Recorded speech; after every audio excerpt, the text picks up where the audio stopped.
Hi friends, કેમ છો? સ્વાગત છે તમારું મારી ચેનલમાં.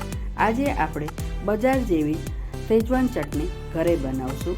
આ ચટણી સ્વાદમાં થોડીક મીઠી, સ્પાઇસી અને ફ્લેવરફુલ હોય છે.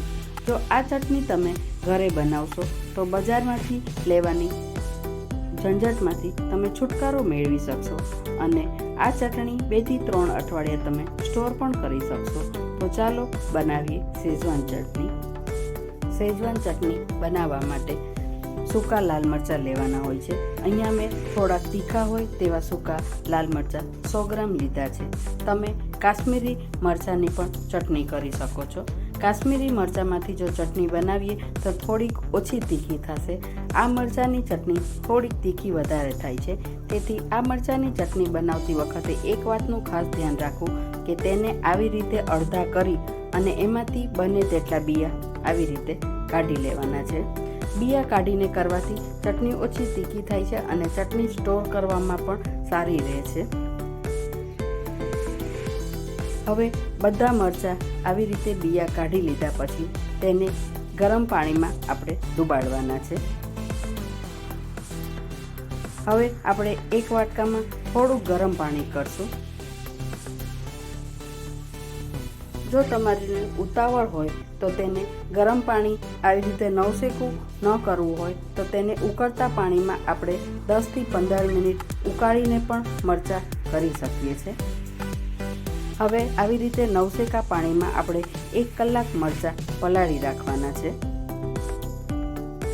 અને 1 કલાક દરમિયાન આપણે વચ્ચે વચ્ચે આવી રીતે તેને હલાવતા રહેવા. એટલે આપણે ચેક કરી લેવાનું કે મરચાં પાણી પી જાય તો ઓછું તો નથી થઈ ગયું ને.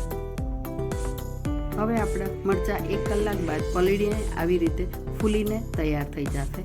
આપણે તેને એક મિક્સર ગ્રાઇન્ડરના પોટમાં લઈ અને તેની થીક પેસ્ટ તૈયાર કરવાની છે. આ મરચાંને આપણે પેસ્ટ કરતી વખતે બને તેટલું ઓછું પાણી લઈને તૈયાર કરવાના છે.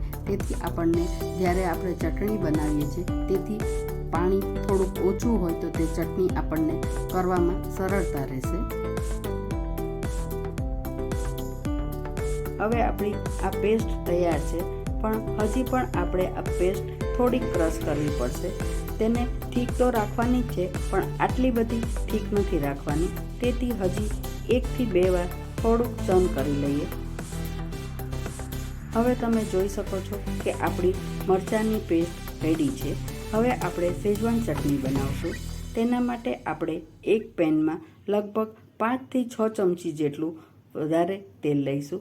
આ ચટણી બનાવવા માટે તેલનું થોડુંક પ્રમાણ વધારે લેવાનું, તેથી ચટણી સ્ટોર કરવી હોય તો તે રહી શકે છે. હવે તેલ થઈ જાય ત્યારબાદ તેમાં ચોપ કરેલું લસણ નાખવું અને 1 મિનિટ પછી આ લસણ સંતળાઈ જાય ત્યારબાદ તેમાં ચોપ કરેલું આદું નાખવાનું છે. આ ચટણીમાં આપણે હંમેશા આદું અને લસણ બંને ચોપ કરીને નાખશું તો જ ચટણીનો સ્વાદ વધારે સરસ આવશે. ક્રશ કરેલું આદું કે લસણ લેવાનું નથી. હવે આ આદું અને લસણ થોડુંક સતળાઈ જાય અને તેની કચાશ દૂર થઈ જાય ત્યારબાદ આપણે જે લાલ મરચાંની પેસ્ટ રેડી કરી છે એ તેમાં એડ કરવાની અને આ મરચાંની પેસ્ટ એડ કર્યા પછી તેને સતત હલાવી અને આદું અને લસણના મિક્સ કરી દેવાની બરાબર. હવે આના ગેસનો ફ્લેમ થોડોક ધીરો કરી દેવો અને આ ચટણી સતળાય ત્યારબાદ તેમાં આપણે થોડુંક પાણી એડ કરવાનું છે. આપણે લાલ મરચાંનું પાણી જે પલાળ્યા છે તે ફેંકી નથી દીધું, એટલે એ જ પાણી આપણે આમાં એડ કરશું. પણ પાણી આપણે ખૂબ જ ધ્યાન રાખીને નાખવું અને એક વાતનું ખાસ ધ્યાન રાખવું કે આપણે જ્યારે પાણી નાખીએ ત્યારબાદ ગેસની ફ્લેમ સાવ ધીરી કરી દેવાની. જો તમે ગેસની ફ્લેમ ફૂલ હશે તો તેના છાંટા આપણને ઉડશે. હવે આ પાણી બળે અને ચટણીમાંથી તેલ છૂટું પડે ત્યાં સુધી આપણે તેને ઢાંકીને થવા દેશું. હવે આ ચટણીને આપણે વચ્ચે વચ્ચે ચેક કરી અને હલાવતા રહેશું. તમે જોઈ શકો છો કે હજી ચટણીમાંથી તેલ છૂટું પડ્યું નથી, તેથી તેને હજી સ્લો ફ્લેમ પર થવા દેવી. હવે ચટણીમાંથી આ રીતે તેલ છૂટું પડે ત્યારબાદ તેમાં આપણે સ્વાદ પ્રમાણે મીઠું અને 1 ચમચી જેટલી ખાંડ એડ કરશું. આ ખાંડ અને મીઠું નાખ્યા બાદ તેને બરાબર મિક્સ કરી અને થોડીક વાર થવા દેવી. હવે આપણી ચટણી ઓલમોસ્ટ રેડી છે.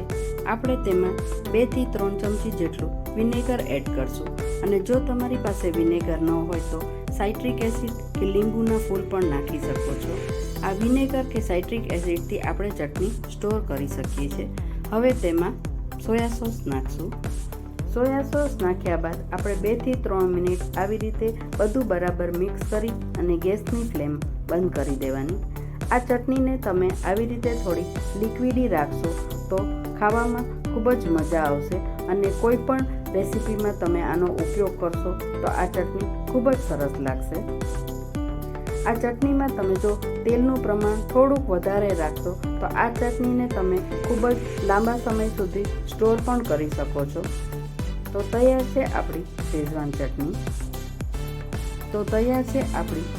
ચટણી. આ ચટણીને તમે fried rice, spring Rolls, wraps કે ઢોસા સાથે પણ યુઝ કરી શકો છો. અને તમે જો તીખું ખાવાના શોખીન હોય તો આ ચટણી જરૂરથી ઘરે ટ્રાય કરજો અને મારા વિડીયોને શેર અને લાઈક કરવાનું ભૂલતા નહીં. તો મળીએ નેક્સ્ટ રેસીપીમાં.